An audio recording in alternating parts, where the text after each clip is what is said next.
ఏ పురుషుని ద్వారా, ఏ స్త్రీ ద్వారా నీకు పాపం వచ్చిందో ఆ స్త్రీ ద్వారానే నేను మరలా కుమారుడిగా భూలోకంలో నేను పుడతాను, యేసుక్రీస్తు అనేటటువంటి పేరున పుడతాను నేను.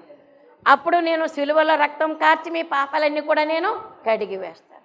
అలా విమోచనకర్తగా నేను మరలా వస్తానని చెప్పి ఆదికాండం 3:15లో వాగ్దానం ఇచ్చినటువంటి తండ్రి. ఆ వాగ్దానం ఏదండి, తొట్టి రాక అన్నారండి. దాన్ని ఏమన్నారండి? కాదండి, తోట రాక. తోటలోని బాలుడు తొట్టిలోనికి వచ్చాడని తోటలో ఇచ్చినట్టు వాగ్దానమే. అప్పుడు వారు అప్పుడే చూసారటండి. ఏ వాగ్దానం? ఆదామవ్వలో దర్శనంలో చూసారటండి. నేను బాలుడుగా వస్తాను, స్త్రీ గర్భాన పుడతాను అంటే పాపం చేసిన మగవాడి రూపంలోనూ పాపం చేసినటువంటి స్త్రీ గర్భాన నేను ఈ లోకానికి వస్తాను కనుక మీరంతవరకు కూడా ఊపు పెట్టి జాగ్రత్తగా ఉండండి అని చెప్పారనమాట అండి. ఆ మాటకు ఇప్పుడు ఏం చేశారంటే ఆయన ఈ లోకానికి వచ్చేటటువంటి ఈ దినాలు ఆ తోటలో ఇచ్చినటువంటి వాగ్దానమే తోటలోని వాగ్దానము. ఆ తోటలో బాలుడు, అక్కడ వాగ్దానం చూసారటండి, దర్శనం చూసారటండి. ఏమైనా దర్శనం చూసారండి? అక్కడి నుంచి బాలుడు ఈ పశువుల తొట్టులో పడుకుని ఉండడం అనేటటువంటి దర్శనాన్ని వారు చూశారన్నమాట అండి. ఎవరు? ఆదామవ్వలు. అందుకే తోటలోని బాలుడు తొట్టులోనికి రాక అనేటటువంటి మాట ఈవేళ నెరవేర్పు కలుగుతుంది. ఈవేళ అంటే ఈవేళ అని కాదండి, మళ్ళీ ఇదేంటి ఈవేళ అంటున్నారేటని అనుకోవద్దు. ఇవన్నీ కూడా అలంకార రూపంగా మనం జ్ఞాపకం చేసుకోవడానికే తప్ప ఇప్పుడు కూడా మనం ఏం జ్ఞాపకం చేసుకోవాలి? రెండవ రాకడ చేసుకున్నాము, ఇప్పుడు మొదటి రాకడ చేసుకున్నాం, జ్ఞాపకం చేసుకున్నాం. ఈ జ్ఞాపకం చేసుకుని ఈ సందర్భంలో కూడా మనం ఏం చేసుకోవాలి తెలుసా? రెండవ రాకడనే జ్ఞాపకం చేసుకోవాలి. అది మనం గ్రహించవలసింది. ఏ క్షణమైనా సరే, ఏ సెకనైనా సరే, రెప్పపాటైనా సరే, ఈ రెప్పపాట్లని నా తండ్రి మళ్ళీ రెండోసారి వస్తున్నారని జ్ఞాపకం చేసుకోవాల్సినటువంటి అవసరం ఎంతైనా ఉంది. క్రిస్మస్ పండుగ చేసుకుంటున్నాం కదా అని, ఇంకో సంవత్సరం ఉంది కదా అని మనం అనుకోవడానికి వీల్లేదు. ఈ క్షణమే రావచ్చు దేవుడు రెండవ రాకడకు. కనుక ఈ క్షణమే వస్తున్నారు అనుకుని మనం సిద్ధపడవలసినటువంటి వారమైన ఈ క్షణమే, నేడే దేవుడు వస్తే కనుక నువ్వేమవుతావు, నేనేమవుతాను అనేటువంటి ఆలోచనతోటే ఉండాలి. కానీ ఇంకా టైం ఉంటే పర్వాలేదు అని అనుకోవడానికి వీల్లేదు. ఎందుకో తెలుసా? చాలా నెమ్మదిగా ఉంది, గొడవలు ఏమీ లేవు, అవి బాబు నా సంసారం అంటే సంసారం కాదు అని అనుకుంటున్నామేమో. ఏ దినాన ఏది పొంచమంటే వస్తుందో మన దగ్గరికి మనకు తెలియదు. కనుక ఆ క్షణము కొరకు, ఆ యుగాంతము కొరకు, దేవుడు వచ్చిన రెండవ రాకడ కొరకు మనం ఎదురు చూస్తూ ఉండాలని గమనించవలసినటువంటి వారమైన మనకు రెండవ రాకడే ముఖ్యం కానీ మొదటి రాకడ కాదు మనకు ముఖ్యం. మొదటి రాకడ వచ్చేసిన 2024 సంవత్సరాలు అయిపోయింది. ఇప్పుడు రెండవ రాకడ గురించే మనం కనిపెట్టవలసినటువంటి వారమైన ఈ సంవత్సరం పొడుగునా కూడా జరగవలసిన కార్యక్రమాలు జరగవలసి ఉంది కాబట్టి జరిపించుకుంటున్నాం అంతే తప్ప రెండవ రాకడే మనకి ముఖ్యమైనటువంటి రాకడై ఉన్నదని మనం అర్థం చేసుకోవాల్సినటువంటి వారమైన. అందుకే దేవుడు ఏం చెప్తున్నాడంటే మహిమ ప్రకాశించినందున అన్నారండి. మనకి జ్ఞానం కూడా ప్రకాశించాలటండి. మనకి ఎక్కడ ప్రకాశించాలి? దేవుని యొక్క సన్నిధిలో ఉంటేనే ప్రకాశత వస్తుంది మనకి. మనము రోజులు 24 గంటలు కూడా ఎంత మనం తనుకుని గుద్దుకొని ఎంత కాలం గడిపేసినప్పుడు కూడా దేవుని సన్నిధిలో గంట కనిపెట్టకపోతే కనుక వృధాయే. అది మాత్రం బైబిల్ మిషన్ వారమైనటువంటి మనం ఖచ్చితంగా నేర్చుకోవలసినటువంటి వారమై ఉన్నాము. అది అవలంబించవలసినటువంటి వారమై ఉన్నాం. అది విస్మరించడానికి వీలు లేనటువంటి పరిస్థితి. ఒక గంట ధ్యానంలో ఉండవలసినటువంటి వారమై ఉన్నాం. ఆ గంట ధ్యానంలో ఎప్పుడైతే మనం ఉంటామో అసలైన జ్ఞానం కలుగుతున్నట్టండి. ఏంటి ఆ జ్ఞానం? మొట్టమొదట రక్షణ జ్ఞానం కావాలి. మొట్టమొదట రక్షణ జ్ఞానం కావాలి. లోకాసువార్త 1వ అధ్యాయము 70వ వచనంలో మనం చూసినట్లయితే కనుక జకర్యా గారు ఒక మాట చెప్తారు. అంధకారంలో కూర్చున్నటువంటి వారికి రక్షణ జ్ఞానము కలుగజేయడానికే జకర్యా గారి కడుపున యోహాను గారు వచ్చారటండి. ఆ రక్షణ జ్ఞానం ఎప్పుడు? యేసుప్రభు వస్తున్నాడు, మార్గం సరళం చేయండి, ఎత్తు ఫలాలు సరిచేయండి అని అరణ్యంలో కేకలు వేస్తూ కూడా యోహాను గారు చెప్పినటువంటి విషయము అది జ్ఞాపకం చేసుకోవాలన్నమాట అండి. కనుక ఎలిజబెత్ కడుపున పుట్టినటువంటి ఆ యొక్క యోహాను గారి యొక్క చరిత్ర ఏంటంటే ముందుగా యేసుప్రభు కంటే కూడా ముందుగా వచ్చి ప్రకటన చేసి వెళ్ళారు. సైనికులకి ఏం చెప్పాలో, ప్రజలకి ఏం చెప్పాలో, ఇంకా ఎవరెవరికి ఏం చెప్పాలో ఆ లోకస్వార్త 3వ అధ్యాయం చదువుకుంటే కనుక మనకి అర్థమవుతూ ఉంటుంది. కనుక ఇక్కడ మనం చూసినట్లయితే కనుక ఇక్కడ మహిమ పరచడానికి మనం ఇక్కడికి వచ్చామంటే ఎవరిని మహిమపరచడానికి? దేవునికి మహిమ కలుగులాగన మనం ఇక్కడ చేసిన ప్రతి కార్యము వలన కూడా ఆయనకి మహిమ రావాల్సి ఉన్నది. మహిమ పరుపరండి, దేవుని మహిమ పరుపరండి. ఇక్కడికి ఇప్పుడు ఎందుకు వచ్చాము? దేవుని మహిమపరచడానికి.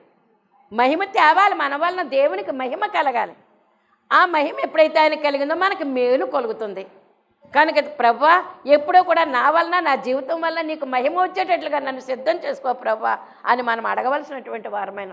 నన్ను సిద్ధం చేసుకో. అందుకే మనోవిచారం పుస్తకంలో పాటలో కూడా ఏమనుందండి, నన్ను సిద్ధము చేయు మనుచు నరుడు అడిగిన తోడ్పడనా. మనం సిద్ధపాటు మనకు కుదరదండి. ప్రభుని అడుగుతూనే సిద్ధపడుతూ ఉండాలి మనము.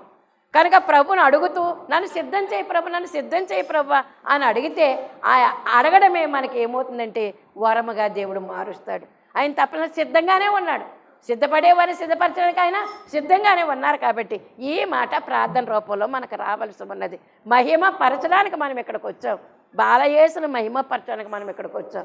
ఆ తోటలోని వాగ్దానము బాలయేసు రూపంలో తొట్టులోనికి వచ్చినటువంటి సీను ఇప్పుడు మనం జ్ఞాపకం చేసుకోవాలి. ఏటది? పశువుల తొట్టి. అవునా కదండి? పశువుల తొట్టిలో బాలుడు పరుండబెట్టబడ్డాడు, పుట్టలేదండి అక్కడ. అది కూడా గమనించాలి. చాలామంది పెద్ద పెద్ద ప్రసంగికులు ఏం చెప్తున్నారు తెలుసా? పశువుల శాలలో పుట్టాడు, పశువుల తొట్టులో పుట్టాడని చెప్తున్నారు చాలామంది పెద్ద పెద్ద ప్రసంగికులు కూడా టీవీలో మనం చూస్తుంటే కనుక. కానీ అది తప్పు అనమాట అండి. అది తప్పు. ఏంటి, ఎందుకని తప్పు అది? ఆయన పశువుల శాలలో పుట్టలేదు, పశువుల తొట్టులో కూడా పుట్టలేదు. సత్రం దగ్గరికి వెళ్ళారు, ఈ ఇంటికి ఆ ఇంటికి తిరిగారు, ఎక్కడా కూడా. దేవుని యొక్క ఉద్దేశం ఎక్కడికి? ఈ పశువుల తొట్టి పాలస్తీనా దేశంలో బెత్లెహేము గ్రామంలో ఈ పశువుల శాల, ఆ శాలలో ఉన్నటువంటి పశువుల తొట్టి అంటే ఏంటి మీకు తెలుసా? గడ్డిని వేస్తారనమాట అండి. ఆ పశువులకి కావలసినటువంటి గడ్డి ఆ తొట్టిలో వేస్తారు, బయటికి చెదిరిపోకుండా ఆ గడ్డిని అందులో ఉంచితే కనుక ఆ పశువులు ఏం చేస్తాయంటే ఆ గడ్డిని మేస్తూ ఉంటాయి అనమాట అండి. బయటకు పోకుండా తొట్టి కాపలా ఉంటుంది ఆ గడ్డికి. ఆ గడ్డిని ఆ తొట్టిలో పడుకో అంటే తొట్టిలో పడుకోబెట్టారంటే గడ్డి లేదా అందులో, పశువులు లేవా అక్కడ? ఈయన పుడుతున్నారని ఇక్కడ స్థలం ఎక్కడ దొరకలేదు. సత్రములో వారికి స్థలము దొరకనందున. సత్రం అంటే లోకం. లోకమును ఈ గుండెల్లో ఉంటే కనుక దేవుడు ఉండడానికి చోటు ఉండదండి. దేవుడు ఉండడానికి చోటు ఉండాలంటే ఏమవ్వాలి? ఇది ఖాళీగా ఉండాలండి. ఎవరి కొరకు? ప్రభు కొరకు, పరిశుద్ధాత్మ కొరకు. ఇది ఖాళీగా ఉంచుకుంటే ఇందులో ఉంటాడండి ఆయన, నెమ్మదిగా ఉంటాడండి. ఎక్కడికి వచ్చి? నీ హృదయంలోనికి వచ్చి, హృదయం అనేటటువంటి తొట్టులోనికి రమ్మని నేడు దేవుడు చూడవచ్చున్నాడనే పాటలో లేదా? హృదయమను తోటేలో నేయుండు మని మోరా, హృదయమను నేయుండు మని మోరా, పెట్టుకో మొర్రా పెట్టుకో. మొర్ర పెట్టుకోవాలంటే అడగడం కాదండి. ప్రభువా నా హృదయంలోకి రా తండ్రి, నా హృదయంలోకి రా, నా హృదయంలోకి రా అని ప్రభుని ఆహ్వానించుకోవాలటండి. మొర్ర పెట్టుకుని అడగాలటండి. హృదయం అనే తొట్టి, ఈ తొట్టి ఇప్పుడు పశువుల తొట్టి అని చెప్పుకున్నాం. ఆ పశువుల తొట్టి ఎక్కడో కాదు, ఇక్కడే ఉన్నది. ఈ పశువుల తొట్టిలోనికి ఆయన రమ్మని ఆహ్వానించుకోవాలి. అందుకే సత్రంలో చోట్లేదు, నీ ఇంట్లో చోట్లేదు, నా ఇంట్లో చోట్లేదు, ఎక్కడా చోట్లేదు, లేదు లేదు పొమ్మన్నారు. ఎక్కడ పుట్టేశాడో తెలియదు. అయితే ఆశ్చర్యము. అందుకే ఆయన ఆశ్చర్యకరుడు. ఆయన ఏమై ఉన్నాడండి? ఆశ్చర్యకరుడు. ఎలా పుట్టాడో బాబు మరియమ్మ ఒడిలోకి, ఎలా వచ్చాడో తెలీదు. అదంతా కూడా మహిమ కార్యము జరిగిపోయింది. దేవదూతలు వచ్చి పురుడే పోసారో, లేకపోతే ఎవరు వచ్చి పురుడు పోసారో, లేకపోతే ఆ బిడ్డను తీసి అలా బయట చేతిలోకి ఇచ్చేసారో, బొడ్డు ఎవరు కోసారో, ఏ పురుడు పోసారో, ఏ పొత్తు వస్త్రాలు వేసారో, ఏ విషయం కూడా తెలియదు. అంత ఆశ్చర్యకరుడు, ఆశ్చర్యంగా జరిగిపోయిన జన్మ. అప్పుడు ఆ బాబును పట్టుకుని ఏం చేశారనమాట అండి? పశువుల తొట్టులో పరుండబెట్టారండి. అది నగ్న సత్యం. అది పరుండబెట్టారనమాట అండి. కనుక పరుండబెట్టినటువంటి ఆ బాలయేసు అక్కడ పరుండున్నారు. మహిమ ప్రకాశించింది అక్కడ. పరలోకంలో ఉన్న మహిమ ఆక మీదకు వచ్చింది, తొట్టులోకి వచ్చింది, లోపలికి వచ్చింది. అంటే మహిమ బాలుడు అక్కడికి వచ్చాడని తెలిసి పశువులు కూడా ఏం చేశాయో తెలుసా?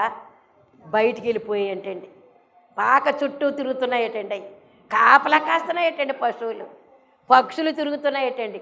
బాలుడు, సృష్టికర్త బాలుడుగా వచ్చాడు, మా కోసం వచ్చాడు, మా దగ్గరకు వచ్చాడు, మా స్థలంలోకి వచ్చాడు, మా పాకలోకి వచ్చాడు, మేము నివాసం చేసే చోట్లోకి వచ్చాడని చెప్పి వారు ఎంతగానో సంతోషంతో గొంతులు వేస్తున్నారటండి. ఆ యొక్క పక్షి జాతి కానీ, పశు సంచారం కానీ, పశుజాలం కానీ, పురుగులు పాకేటండి పురుగులు కూడా స్తుతి చేయడానికి సిద్ధపడిపోయి ఏంటండి, నేలను పాకేటండి పురుగులు కూడా గప్చిప్ అయిపోయాయి అనమాట అండి.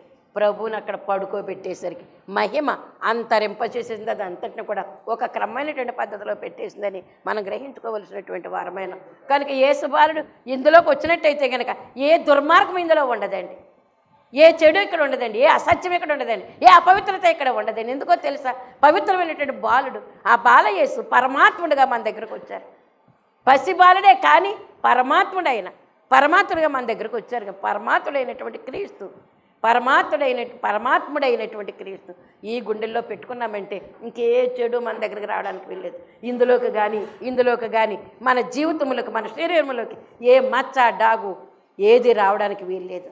మచ్చ అయినను, ముడత అయినను, అట్టిది మరి ఏదైనానో కూడా ఎట్టి కళంకము కూడా లేనిటువంటి హృదయముగా మనము మార్చబడవలసినటువంటి వారమైన కనుక ఇప్పుడు ఆ తోటలోని వాగ్దానమే బాలయేసుగా తొట్టిలోనికి వచ్చింది. కాబట్టి ఈ హృదయమైనటువంటి తొట్టిలో ఆయనను పడకుండా పెట్టుకుని ఆయన ఏం చెప్పారో అది చేస్తే చాలన్నమాట.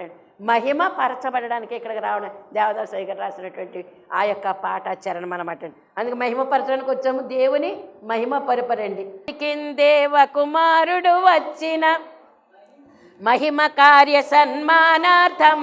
ఏంటండి ఇది? మహిమ కార్యం అంటండి. ఇక్కడ ఇది మీరు ఈ చర్చని, స్వస్యాలని, వంటలని, వార్పులని ఆలోచన చేయకండి. ఇంకా ఇక్కడ మీకు బాలయేసు పడుకున్నటువంటి తొట్టే ఆ రూపాన్నే మనము, అది మళ్ళీ విమర్శలు తావు చేసేలా కాదు, మన హృదయములు అలంకార రూపంగా చేసుకుంటాం అన్నట్టు. ఇదే తొట్టు అంటలేదు, ఇదే బాలయేసుడు అంటలేదు. ఆ రోజున మనం లేవు కాబట్టి ఈ రోజున ఉన్నటువంటి నువ్వు నేను కూడా ఏం చేస్తామంటే జ్ఞాపకం చేసుకున్నాం అంతే తప్ప ఇక్కడ బాలయేసుని ఇక్కడ పెట్టేసేయడం అనేది కాదని మనం గ్రహించవలసినటువంటి వారమైన. అందుకే ఏమన్నారంటే ఏమన్నారు? మహికిన్ దేవకుమారుడు. మహి అంటే ఏంటి? భూమి. మహి అంటే మహికిన్ దేవకుమారుడు, మహిమ కార్య సన్మానార్థమే. అదండి. ఏం చేయడానికి వచ్చాడు? ఏ కార్యం చేయడానికి వచ్చాడు అనుకున్నారు మీరు? మహిమ కార్యం చేయడానికి. అందుకే మహిమ మహిమ మహిమ చుట్టూ ప్రకాశించిందటండి. అక్కడికి దేవదూత వచ్చి నిలిస్తే చాలు, చుట్టూ ప్రకాశించిందంటే ఆ ప్రకాశం చూడలేక గొర్రెల కాపర్లు ఏం చేశారంటే భయపడిపోయారటండి. ఎందుకు భయపడిపోవాలి? గొర్రెల కాపర్లు కదా, అస్తమానం ఉరుములు ఉంటాయి, పిడుగులు పడతాయి, మెరుపులు వస్తాయి, వాళ్ళకి అలవాటే కదా ఆ పొలాల్లో ఉన్నప్పుడు. ఎందుకని భయపడిపోయారు? ఇది ప్రత్యేకమైన వెలుగు, ఇది మహిమతో నింపబడినట్టు వెలుగు కనుక దేవుని యొక్క మహిమ, దేవుని యొక్క వెలుగు ఇది ప్రత్యేకత కలిగినటువంటిది, దీనికి ప్రభావం ఉంటుందని మనం గ్రహించవలసినటువంటి వారమై ఉన్నామని ఈ సందర్భంగా మీకు నేను గుర్తు చేస్తూ ఉన్నాను. కానీ ఎందుకు వచ్చాడంటే మహిమ బాలుడు దేవుడే మహిమ రూపంగా ఈ లోకానికి వచ్చి మహికిని వచ్చి మహిమ కార్య సన్మార్థం. ఏ కార్యం ఇది? మహిమ కార్యం. అంటే ఏంటా మహిమ కార్యము?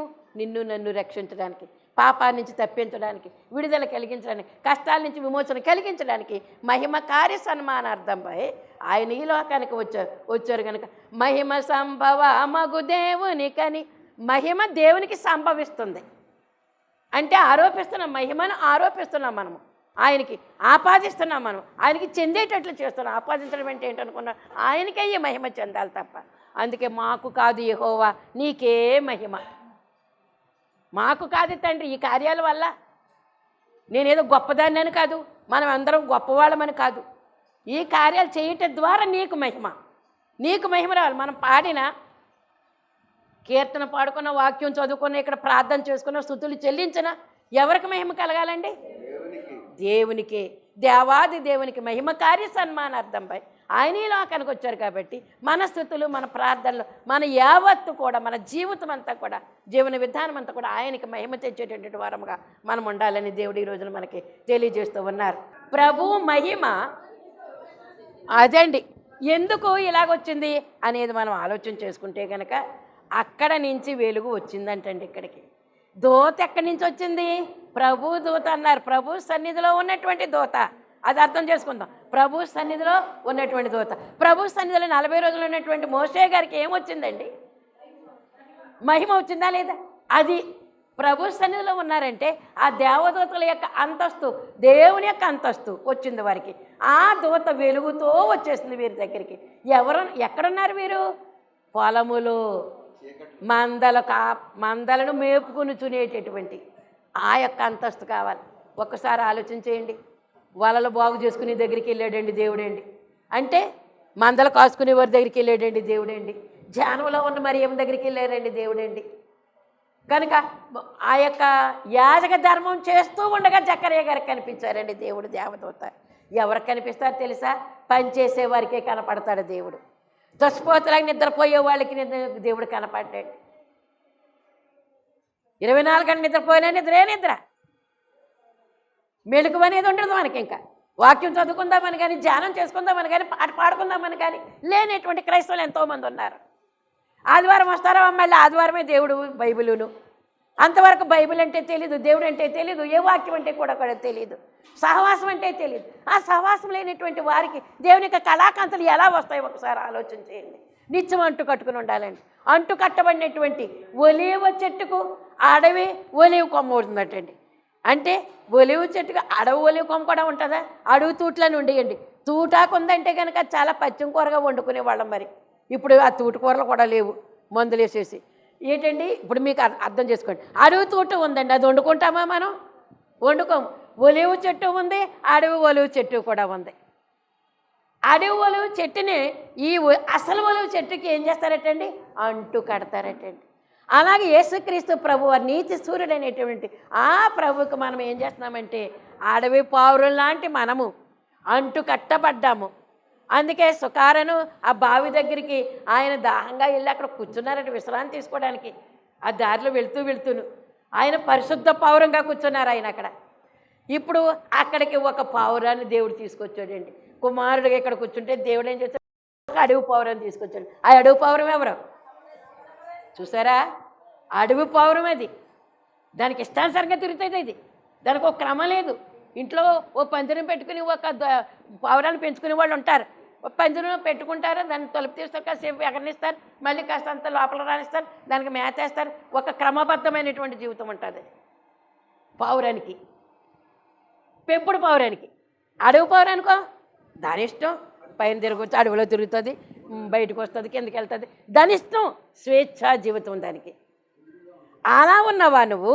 ఇలాగ పెంపుడు అంటే పెంపుడు అంటే దేవుని చేతిలో పెంపకం. నువ్వు వాళ్ళ చేతిలో కాదు, నువ్వు దేవుని చేతిలో, బైబిల్ చేతిలో నువ్వు పెంపబడుతున్నావా లేదా? ఒక్కసారి ఆలోచన చేసుకుంటే అక్కడ పరిశుద్ధ పావురము, ఈ అడవి పావురము ఒక ఉద్దేశంతో వచ్చింది. ఉద్దేశం అంతా తేడా.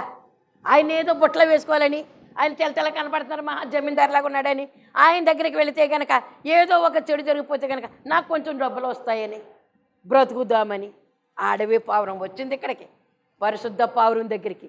పరిశుద్ధ పావురం గింజలు వేశాడు. పరిశుద్ధ పావురం ఏం చేసిందండి? గింజలు వేశారండి, ఆత్మీయ ఆహారం పెట్టారండి. ఆత్మీయ ఆహారం పెట్టేసరికి పరిశుద్ధ పావురంగా తయారైపోయి తను ఏం చేసిందండి? నేను చేసినవని నాతో చెప్పినటువంటి వాడు ఇక్కడ ఉన్నాడు, ఆయన మెస్సీ కాడ రెండు అని గ్రామస్తులందరినీ కూడా తోలుకుని వచ్చి మిషనరీగా మారిపోయింది. ఏమైపోయిందండి? ఒక పెద్ద మిషనరీగా మారిపోయింది. అలాంటి జీవితం మనం కలిగి ఉన్నామా? ఒకసారి ఆలోచన చేయండి. పరిశుద్ధ పావురంలో కలిసిపోయేలాగా ఉండాలటండి. ఒక అగ్గి ఉందంటే కనుక ఆ నిప్పులో ఇంకో నిప్పు వేస్తే కలిసిపోతుందండి. ఈ నిప్పు యొక్క వెలుగు ఇది, ఈ నిప్పు యొక్క వెలుగు ఇది అని వేరేగా ఉండదండి. అగ్గిలో అగ్గి కలిసిపోద్దండి. బల్బు చిన్న బల్బు అయినా సరే, చూపు లైట్ అయినా సరే, ఆ వెలుగులో ఈ వెలుగు కలిసిపోద్ది తప్ప ఇది చిన్న వెలుగు అని ఉండదండి. వెలుగులో వెలుగు కలిసిపోవాలి. ప్రభు మనం కలిసిపోవలసినటువంటి వారమై ఉన్నాం. కనుక ఇక్కడ మనం చూసినట్లయితే కనుక ఈ పరిశుద్ధ బాలుడు ఈ బాలయేసు దగ్గర ఏం చేస్తున్నాడు? మహిమ జరుగుతుంది. ఇప్పుడు మహిమ వర్తమానం ఇప్పుడు మన దగ్గర జరుగుతుంది అనమాట. మహిమతో వచ్చినటువంటి దేవదూత ఇక్కడ మహిమ బాలుడు పుట్టి ఉన్నాడు. మహిమతో నింపబడినటువంటి తల్లి తండ్రులు ఇక్కడ ఉన్నారు. ఈ పొలంలో ఉన్న మందలు కాసుకునేటువంటి వారు షెపర్డ్స్ అంటండి. ఏమన్నారండి? షెపర్డ్స్ అంటే గుడ్ షెపర్డ్స్ అంటారు. మళ్ళీ అదే సువార్తల లోకస్వార్త 10వ అధ్యాయంలోకి వచ్చేసరికి మంచి సామీరుడి దగ్గరికి వస్తుంది అనమాట. గుడ్ షెపర్డ్ అంటే మందల కాపర్లు అనమాట. ఇది ఇప్పుడు మనకి ఏం చెప్తున్నానండి తెలుసా? పనులు చేస్తూనే ఉండాలంటండి. ఎప్పుడు కూడా అన్నమ్మగారిలాగే ఉండాలంటండి. ఎవరిలాగా ఉండాలండి? అన్నమ్మగారిలాగే ఉండాలండి. పని చూసి దొంగతనంగా అయ్యి బాబా అక్కడికి వెళ్తే తోమ్మంటారేమో, ఎక్కడికి వెళ్తే తొడమంటారేమో అనుకునేటువంటి ఉద్దేశాలు కలిగి ఉంటే కనుక అలాంటి వాళ్ళని దేవుడు కోరుకోడండి. కోరుకోవడం అంతే. అక్కడ పని అక్కడ కనబడుతుందంటే నీకేం చెప్పక్కర్లేదు. కత్తిపెట్టి అక్కడ ఉందా, కూరగాయలు అక్కడ పోయి అక్కడ తోమేసే, నీ పనే కదా అది ఏమైనా ఎక్స్ట్రా తీసుకురావాలా? నీకు చేతనైన పని నువ్వు చెయ్యి. తుడవా, అక్కడ చీపురు ఉంది, తుక్కు ఉంది, తుడిచేయమ్మా, ఏం చెప్పక్కర్లేదు నీకు ఎవరో కూడా. నీకేమీ చెప్పక్కర్లేదు. చూసి నాలాంటి ఇక్కడ కూర్చుంది, ఆహా పిల్లంటే అలాగ ఉండాలని నేను అనుకోవాలి. అవునా కదా చెప్పండి ఒకసారి. అది పని ఏంటి, పిల్లంటే ఇలాగ ఉండాలి. తుడుపులు తుడిచేటండి వాళ్ళు చూస్తూ ఉంటాం. చీపురించుకున్నారంటే మూల నుంచి ఈ మూల నుంచి ఈ మూల నుంచి దూలుపుకుంటూ తుడుచుకుంటూ వెళ్తారు. కొంతమంది తుడుస్తారు, ఇటో చీపురు అట్టేసి అయిపోయిందండి, తుడిచేసామండి, అయిపోయిందండి, తోమేసామండి, ఎక్కడ సొబ్బు అక్కడే, ఎక్కడ మట్టి అక్కడే పెట్టేసామండి. అక్కడ మళ్ళీ తిరగేసి చూస్తే కనుక ఇంతంత సబ్బులు ఇంతంత మట్టి. ఇది కాదు మనకు కావాల్సినటువంటి. ఎవరు చూస్తున్నారని సత్యవాదం చూస్తుందని చూడొద్దు మీరు. చూస్తున్నాడు దేవుడు. పని ఎలా చేయాలి, నీట్గా చేసుకోవాలి. ఎవరైనా చూస్తే మెచ్చుకునేలాగా ఉండాలి. బలా నమ్మకమైన మంచి దోసుడా అనాలి.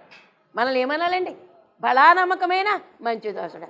బద్ధకం అసలే పనికిరాదు. బద్ధకస్తుల దగ్గరికి దేవుడు రాడండి, ఏ దీవెన రాదండి. ఒకసారి ఆలోచన చేసుకోండి. మీరు ఇలా చెప్తున్నాను మీరు ఏమనుకోవద్దు. ఇలా చెప్పకపోతే మీకు అర్థం కాదు కూడాను. మేము ఎంతో సురుగ్గా చేసేసుకుంటాం. పొద్దున్న 5ంటికి లేస్తాం, మళ్ళీ రాత్రి 10ంటికి పడుకుంటాం. మమ్మల్ని ఇలా దిగబట్టేస్తున్నాను అనుకుంటున్నారేమో మీరు. అయినా సరే చెప్పాలి మీకు. నేను ఏం చేయాలి ఇప్పుడు? చెప్పవలసిన విషయం నా దగ్గర ఉంది కనుక మీతో నేను చెప్తూ ఉన్నాను.